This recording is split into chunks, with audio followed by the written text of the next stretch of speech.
It's your boy YNG Sports and Hip Hop. We back with another one. I'm here today with the lovely Yum Yum, the thick Cubanita. Say what's going on to the folks out there. Hey, what's up? Today we're gonna be reviewing the new doc that just hit the streets. It's trending. It's got the world going crazy. We in a frenzy right now. R.kelly. Surviving R.kelly, the Pied Piper. Some crazy shit. And if you haven't seen that doc yet, you want to back out, go back, watch it. It's like a 5-episode doc, 5 straight hours. Might take you a day or two, or just binge it.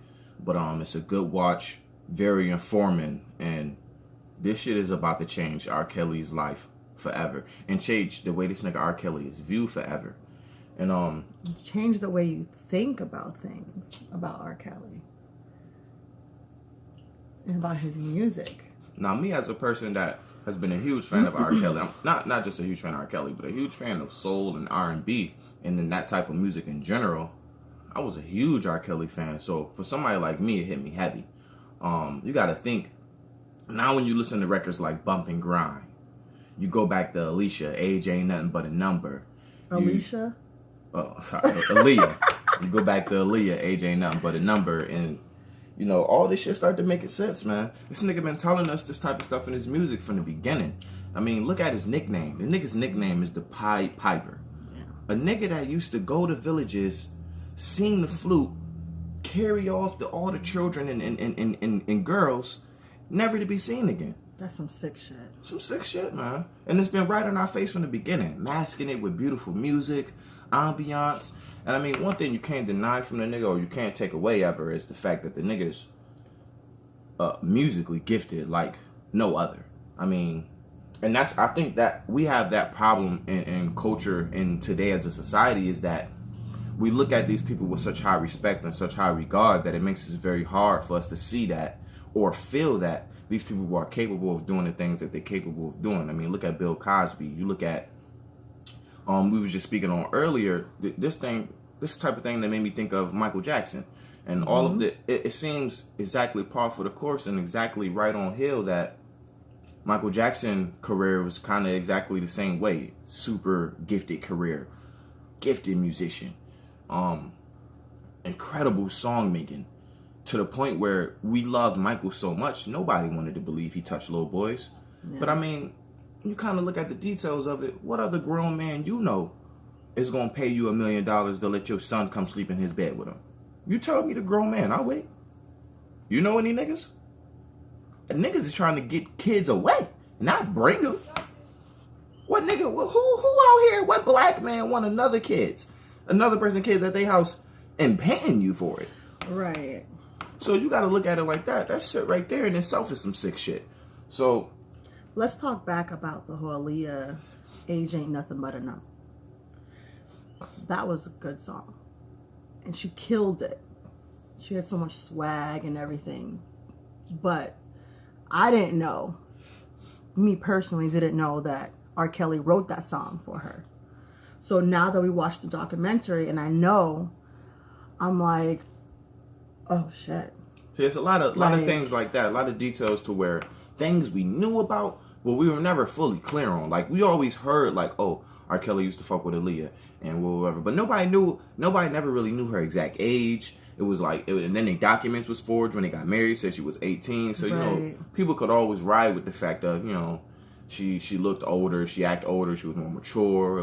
That was just a one-time thing. Shit like that happens, and, you know, you can't control who you fall in love with. Boom, whatever. We look past that. You keep going on. This nigga's a predator. This nigga hanging out at schools, picking up 13, 14-year-old bitches.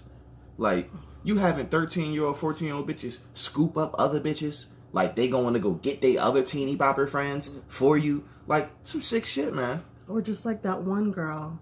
She was saying that she was at his house and basically brought another girl to have sex with. The 17-year-old. Oh, no, she was 16, right? She was 16, and he brought another girl. He told her that she was 16, so that she would think that they both the same age, but the bitch was really 14. This is Sparkle's niece. Right. And this nigga, Sparkle introduced his niece to her At 12 years old. So that means from 12 years old, you was scoping the pussy out. But to defend her a little bit, she brought her niece so that R. Kelly can boost up her career. You're looking at her like at she this was time, like a young rapper or something. And yeah, she was a rapper. She said she was similar to Lil Bow Wow when he was young. Right. So he was looking at him to be that Jermaine Dupri and scope that talent because he was already in the limelight. He's a superstar. You think just a touch from this nigga or a song written from this nigga could put you in the right spot. Look at all the people affected by R. Kelly. Songs he wrote for Marcus Houston, Charlie Wilson. Shit. I mean, the list goes on. I mean, it starts to make sense of why that Fiesta tour never worked out, or the Best of Both Worlds tour with him, R. Kelly, and R. Kelly, Jay-Z, Dame Dash. I just saw the Dame Dash reaction to this. He was just saying how he never wanted his name on that shit from the jump. Like, he wasn't co-signing with that, which is kind of funny to believe because he was in the Fiesta video, but it's neither here nor there. But some people, like in the documentary, some people knew about it but didn't do anything about it.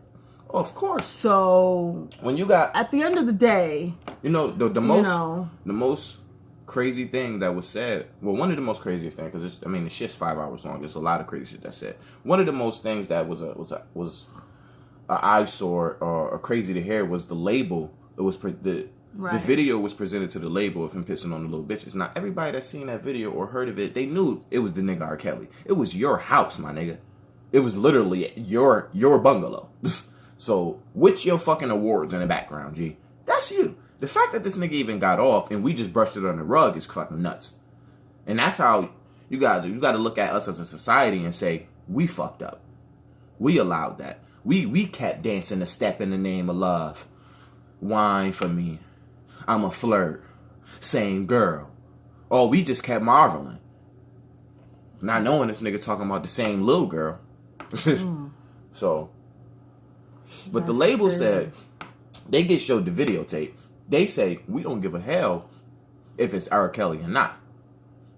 He makes too much money for us. So, that shows you there with industry and what Hollywood is like. Everything's about money. I mean, what is sell to the world? Sex. They didn't want to lose him because they knew if they lost him, who else did they have? At that time, nobody's selling as much as R. Kelly.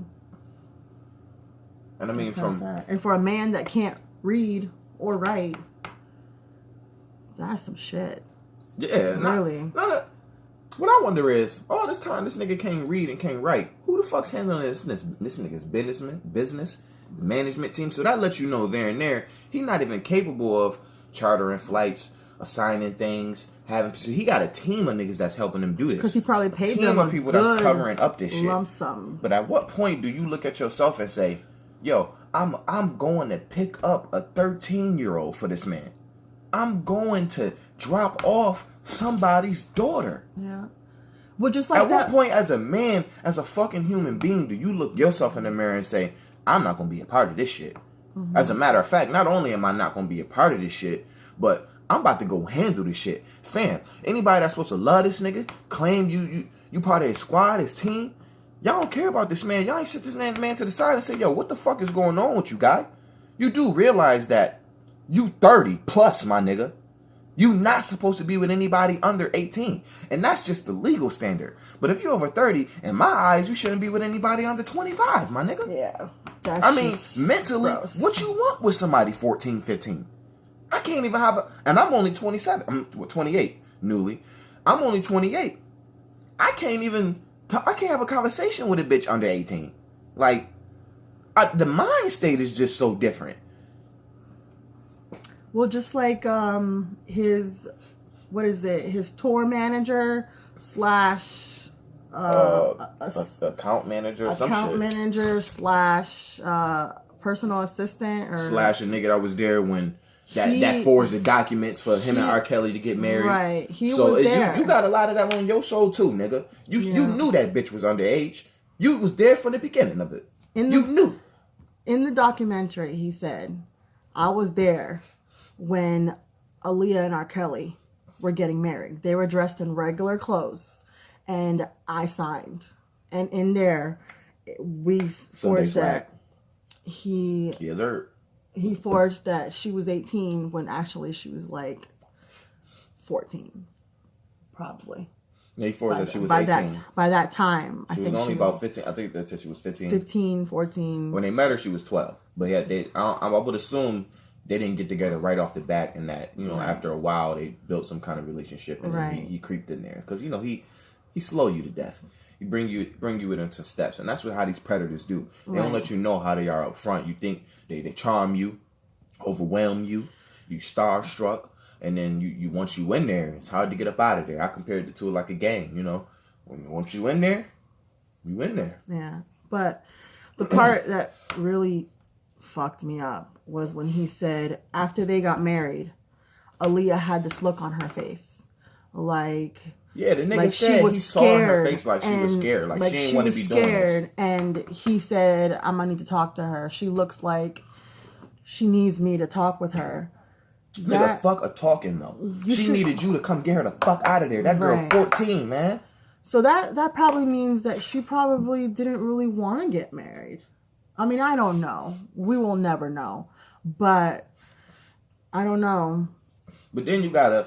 And what's fucked up is a lot of people in the black community need counseling. A lot of the people in the black community, we taught that we keep that shit inside. A lot of black people are dealing with very traumatic experiences and don't know how to internalize that, don't know how to deal with that, don't vocalize it, never speak to anybody, so they bury it. And it comes out in manifestations that are not good. Take R.Kelly, for example. Mm-hmm. You got to delve a bit into his past, you come to find out that he had been molested.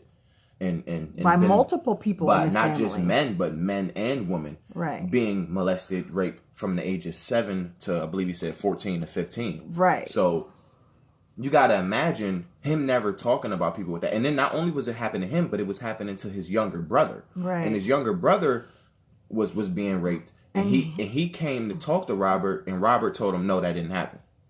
So that lets you know, like, this person is already fucked up. Right. And a lot of these people outlet be music, which is why they be so gifted, why they have so much to say, why they can be so creative. They got so much internalized. And the way they let release, everybody releases differently. Some people have their release, they work out heavy, work out crazy. Some people go to drugs. Some people, everybody has their own vice. And I think that's why black people do need to be counseled more so they can have more appropriate vices, more appropriate let-outs.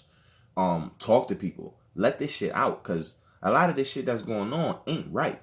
And because you in a neighborhood where people don't care. You know, how many black girls are going missing? You don't never hear that shit on the news. I mean, every now and again, you might get a little spike on the news because they're trying to act like they're diverse now. But for how many years have you seen white people on the back of milk cartons? Have you seen search parties for little white girls? Motherfucker be out for 5, 6 weeks looking for this one little white bitch. Right. You know how many black bitches is dying year round, getting raped, and you never see this shit on the news. You don't see their face on the back of no milk carton. You don't see these white people out here rallying for them. So this type of things have been going on in the black community for a long time, and these type of things are an eye opener, and to let you know the psychosis of these people, and hurt people hurt people. That's a big thing. Hurt people hurt people. When you somebody that's hurt, or when you've been somebody that's been bullied your whole life, take that for example. Once you get in a position of you can have an ability over somebody, or you can rule over somebody, they become assholes. It's like how you see cops that were young, that been bullied their whole life. Those are the people that usually become cops, the dickhead cops that's brutalizing people, taking advantage of the law. It's because they've been bullied their whole life. But now I got the power. Well, back to bullying. R.Kelly was bullied when he was younger. Yeah, his brother got into that. In the documentary, they was talking about how he used to come home and cry and say that they would make fun of him because he can't read or he can't write. And so not only was he dealing with the molestation, with the rapings, he was being bullied. He was being bullied a lot because he couldn't read. So mentally, this was a really fucked up person. This was a person that needed help a long time ago. So that explains why as he got older and he started talking to these little girls and stuff like that, he used to basically bully them.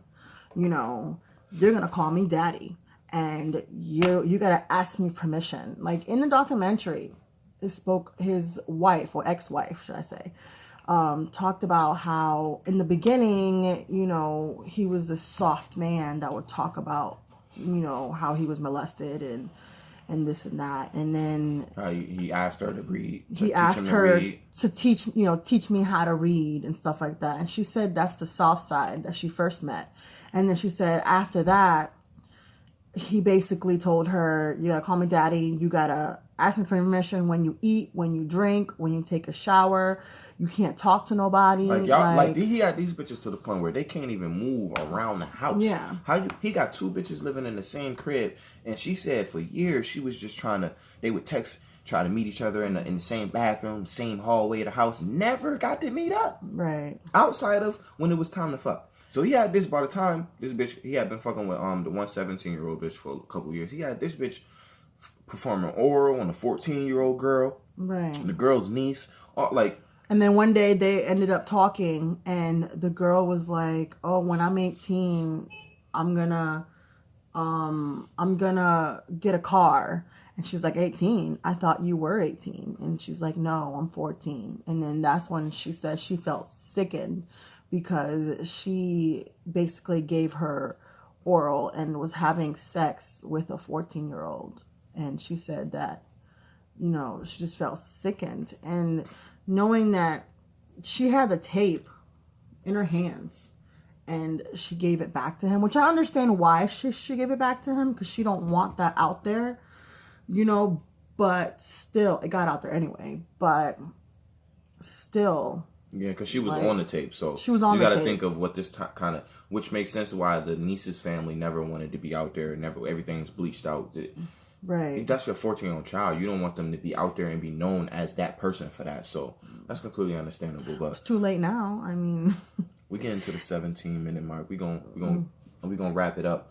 Just want to let y'all know. Obviously, this isn't one of my usual topics. It has nothing to do with sports nor hip hop, but it has something to do with the music culture.